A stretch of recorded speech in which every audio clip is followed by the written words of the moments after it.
মিষ্টি আলু দিয়েও যে এত মজাদার মিষ্টি রেসিপি বানানো যায় এটা না বানালে বুঝতেই পারতাম না। আর এটা খেতেও কিন্তু ছিল অসম্ভব মজাদার। আর যেহেতু বর্তমানে শীতের সিজনে মিষ্টি আলুটা হাতের কাছে খুব সহজেই পাওয়া যাচ্ছে, তো ভাবলাম রেসিপিটি আপনাদের সাথেও শেয়ার করি। হ্যালো ভিউয়ার্স, আসসালামু আলাইকুম, welcome back to my another's new videos. তো আজকে আপনাদের সাথে শেয়ার করব খুবই মজাদার মিষ্টি আলুর কালোজাম মিষ্টি রেসিপি। তো এই রেসিপিটি করার জন্য এখানে আমি দুটো বড় সাইজের আলুকে ভালোভাবে সেদ্ধ করে নিয়েছি। সেদ্ধ করে নিয়ে নেওয়ার পর একটা চামচের সাহায্যে এটাকে খুব ভালোভাবে ম্যাশ করে নেব।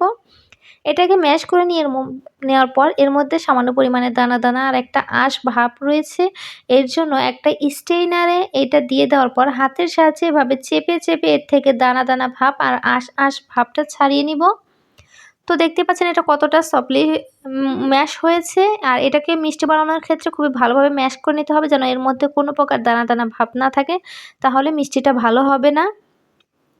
আর এখানে আমার প্রায় ১ কাপ পরিমাণে মিষ্টি আলু হয়েছে। এর জন্য আমি নিয়েছি সামান্য পরিমাণে লবণ, স্বল্প একটু পরিমাণে নিয়েছি বেকিং সোডা, আর হাফ কাপ নিয়েছি গুঁড়া দুধ, হাফ কাপ ময়দা, আর দিয়েছি ৪ চামচ পরিমাণে ঘি।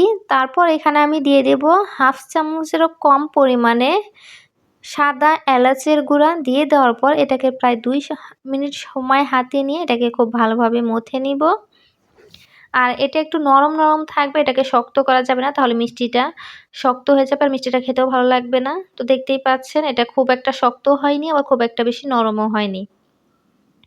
তো হাতে অল্প পরিমাণে মিষ্টির ডোটা নিয়ে আমি হাতে অল্প একটু পরিমাণে ঘি নিয়ে এটাকে হাতে খুবই ভালোভাবে চেপে চেপে প্রেস করে করে এটাকে একটা রাউন্ড শেপ দিয়ে নিয়েছি। আর দেখতেই পাচ্ছেন শেপটা কতটি স্মুথলি হয়েছে, এর মধ্যে কোনো প্রকার ক্র্যাক নাই। তো হাতে আপনারা চাইলে এটাকে লম্বা শেপও দিয়ে নিতে পারেন, চাইলে এটাকে গোল শেপও নিয়ে নিতে পারেন। এখানে আমি লম্বা শেপ করে সবগুলো মিষ্টি বানিয়ে নিব।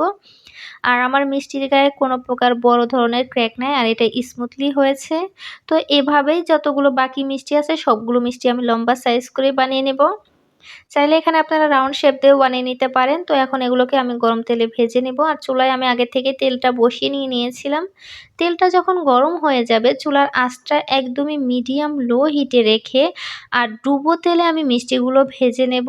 আর মিষ্টিগুলো ভাজার ক্ষেত্রে অবশ্যই মিষ্টিগুলো ডুবো তেলে ভাজতে হবে, না হয় এটা উপর থেকে কম তেলে ভাজলে ফেটে যাওয়ার সম্ভাবনা থাকে। তো মিষ্টিগুলো ভাজা হবে যখন, তখন এভাবেই মিষ্টিগুলো ফুলে যাবে। তো এভাবে আস্তে আস্তে বেশ কিছুক্ষণ সময় নিয়ে আমি মিষ্টিগুলো ভেজে নেব। তো মিষ্টিগুলো এভাবে ভাজা হয়ে গিয়েছে। তো এখন আমি এটাকে চুলার থেকে একে একে সবগুলো মিষ্টিকেই তুলে নেব। আর মিষ্টিগুলো সব বানানোর ক্ষেত্রে সবসময় শিরার আগে মিষ্টিটা ভেজে ঠান্ডা করে নেবেন। সেক্ষেত্রে মিষ্টিটা আর চুপসে যাওয়ার সম্ভাবনা থাকে না। আর শিরার আগে যদি মিষ্টিটা বানিয়ে নেওয়া হয়, তাহলে মিষ্টিটা যদি গরম শিরাতে দেওয়া যায়, তাহলে মিষ্টিটা সেক্ষেত্রে চুপসে যায়। আর এখানে মিষ্টির শিরার জন্য আমি নিয়েছি ১ কাপ পরিমাণে চিনি, আর ২.৫ কাপ পরিমাণে নিয়েছি পানি, আর নিয়েছি স্বল্প একটু পরিমাণে এলাচের গুঁড়ো। এলাচের গুঁড়ো দিয়ে দেওয়ার পর এটাকে প্রায় ৫ মিনিট সময় নিয়ে আমি জাল করব। এটাকে খুব একটা বেশি সময় নিয়ে জাল করতে হবে না। তো শিরাটা জাল করে নিয়ে নেওয়ার পর মিষ্টিগুলো এখন আমি শিরার মধ্যে দিয়ে দেব, আর এটাকে ঢেকে রাখবো প্রায় ২০ মিনিট সময় নিয়ে।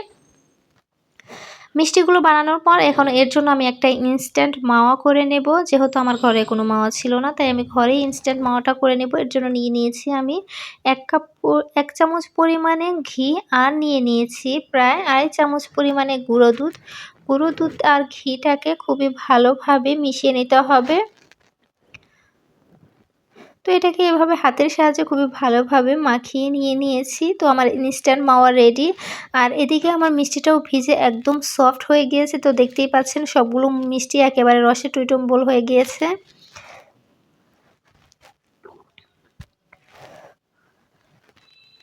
তো এখন আমি সবগুলো মিষ্টি একে একে তুলে নিব। যে বলে আমি মিষ্টিগুলো রাখবো সেই বলে আমি সবগুলো মিষ্টিটা তুলে নিয়ে নেওয়ার পর বাকি যে মিষ্টির শিরাটা ছিল সেটা এর উপর দিয়ে দেব। তারপরে দিয়ে দেব ঘরে বানানো ইনস্ট্যান্ট মাওয়া। ধন্যবাদ সবাইকে আমার ভিডিওটি দেখার জন্য। যদি ভালো লেগে থাকে তাহলে অবশ্যই লাইক, কমেন্ট, শেয়ার করে দিবেন।